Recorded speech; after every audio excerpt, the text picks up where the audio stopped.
donc qui devient après de la clim avec lequel on fait de la clim. Voilà. Donc voilà, moi je suis le gérant de la société depuis 2008. Je l'ai créé de toutes pièces.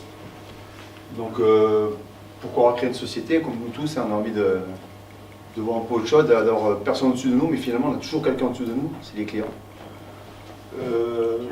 Moi je suis quelqu'un d'assez directif. Donc déjà quand j'étais chez mes anciens patrons, c'était très compliqué pour moi d'avoir des pseudo-chefs qui me donnaient des ordres, des trucs comme ça. Donc surtout, bien souvent c'était pas meilleur que moi. Donc, surtout les enfants des patrons, c'était compliqué.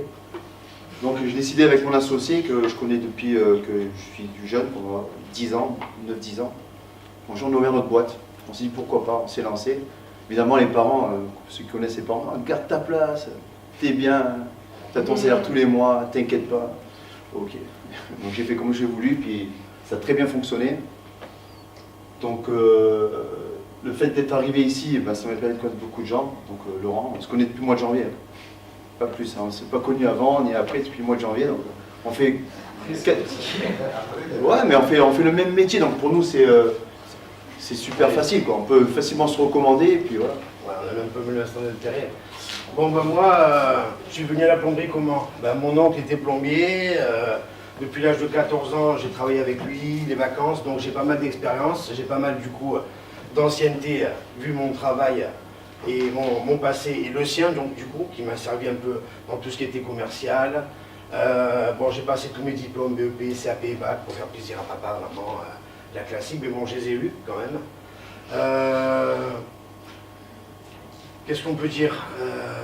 Ben, ça fait 22 ans, ça commence à faire long. Donc je suis sur une transition de savoir si j'embauche ou pas. Je sais que c'est compliqué, j'ai pas mal de copains qui ont voulu embaucher 1, 2, 3 salariés et ça reste relativement compliqué dans la plomberie parce que c'est tellement vaste. Donc on touche à tout, hein. Donc fonte, cuivre, alimentation, distribution, pareil pour Laurent, la climatisation, les tubes.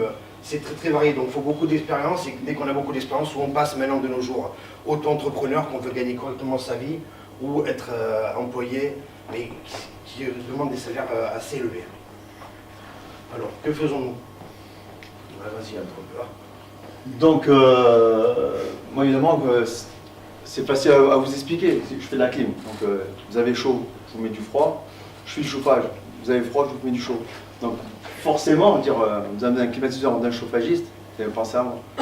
Mais bien souvent, on nous dit, ouais, la clim, c'est bon, tu fais juste un trou, tu tires les tubes, on n'en parle plus. Il n'y a pas que ça, il y a le conseil. Il y en a qui veulent des clims, ils me donnent des endroits, je vous dis, c'est improbable. Dire. Des fois, je dis, à part le miracle, je ne peux pas faire autrement. Donc, on est là aussi pour conseiller les gens. Dire, souvent, et souvent les personnes âgées, j'ai fait 2 personnes âgées il n'y a pas longtemps. Moi, ce que je fais pour eux, je passe chaque année. C'est-à-dire, je la mets en chaud, je la mets en froid. Chaque année. Gratuitement? Gratuitement. Ils ont juste à régler les températures. Gratuitement. Bien sûr. Après, déjà qu'on passe pour des escrocs, des fois les plombiers. Donc, moi, pour moi, c'est important, ça. C'est-à-dire, je veux bien gagner ma vie, mais honnêtement. Dire, et respecter les gens, c'est vraiment c'est fondamental pour moi. Tu sais faire ça? Ouais, ça je sais faire aussi. Ça. Moi, pareil. Je veux dire, j'aurais l'offre, donc ma spécialité, en plus de m'occuper de certaines copropriétés, réfection de canalisation, distribution d'appartements et individuels et collectifs. Ce qui me plaît, moi, c'est rénover les salles de bain complètes. C'est-à-dire, vous allez voir donc après quelques photos de mes réalisations que je fais donc avec Didier.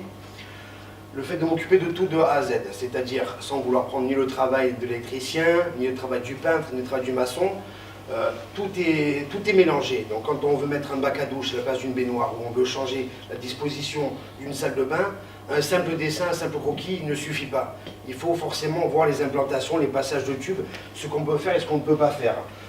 Des bacs à douche, tout le monde veut, c'est la mode, tout le monde veut des bacs à douche à l'italienne.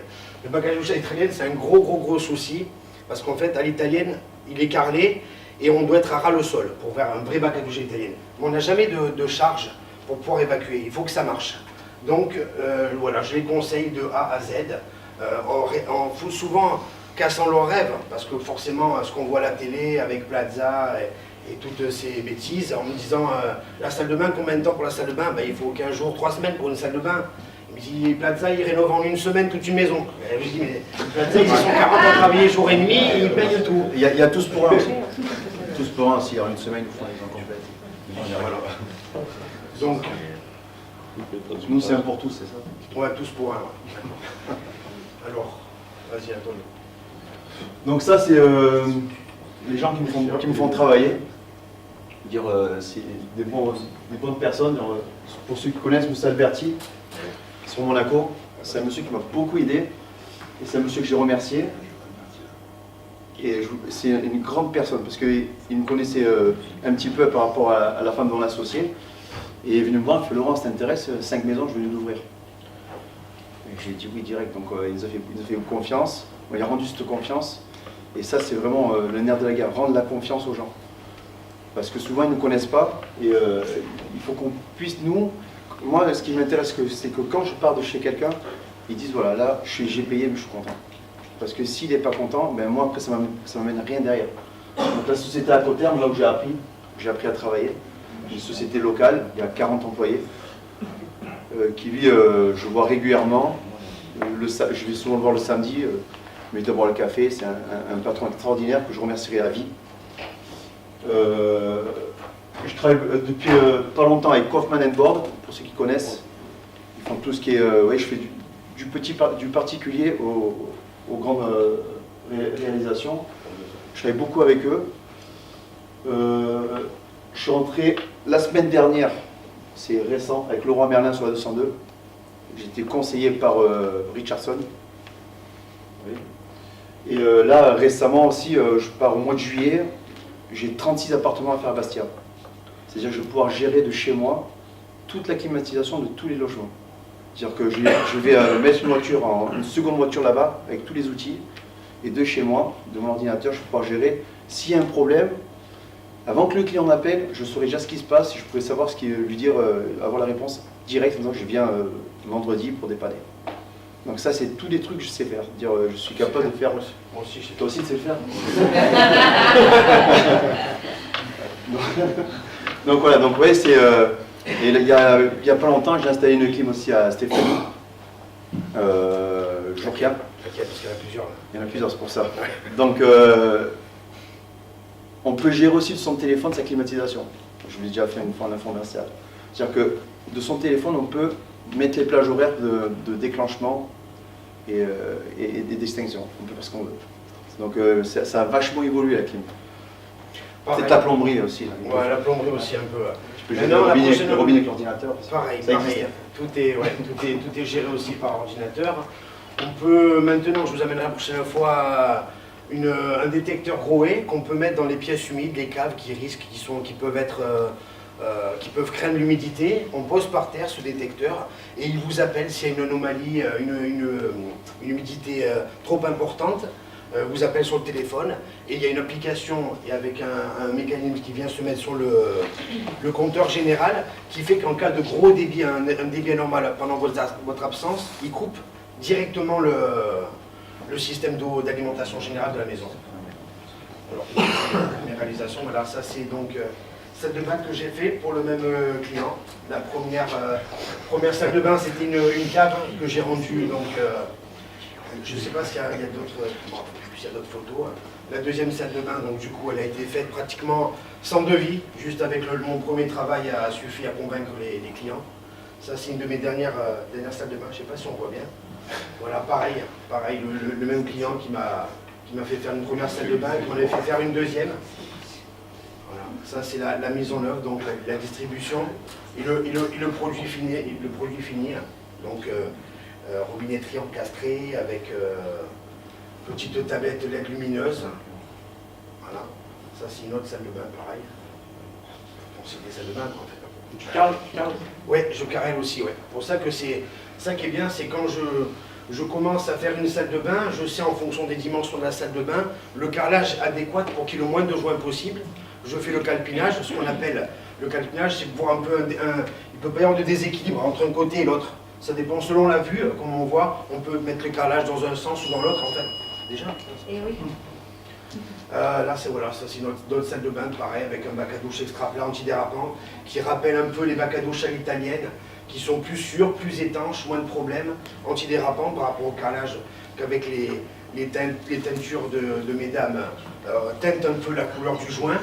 Voilà, ça c'est c'est un peu décalé. Oui, écoute, faut que je descende un petit peu peut-être. Comment je vais faire? Non, non, avec le. Non, avec toi. Avec... Ah d'accord, je pensais que c'était feuillet par feuillet. Oui, ça aurait dû. Et c'est assez Laurent maintenant. Voilà, ça c'est Laurent. Laurent, voilà, je t'invite à terminer rapidement quand vous avez fini. Alors ça c'est c'est décalé, donc ça s'appelle un gainable, oui. Donc on met ça dans un couloir, qui ça ressort comme ceci. C'est-à-dire qu'on mettra une simple grille, quoi. Que ça fasse un peu plus esthétique. Et là c'est pour vous montrer voilà, les quelques difficultés que j'ai rencontrées, donc là ouais j'ai dû découper un peu. Là sur les toits où c'est qu'il y a l'étanchéité, on met ça s'appelle le ronflement, c'est du polystyrène, il ne faut pas percer l'étanchéité. Là, c'est pour montrer, on fera même en hauteur, il n'y a pas de souci.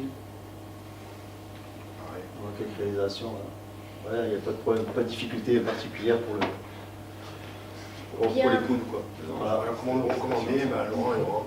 Voilà. Voilà. Merci beaucoup.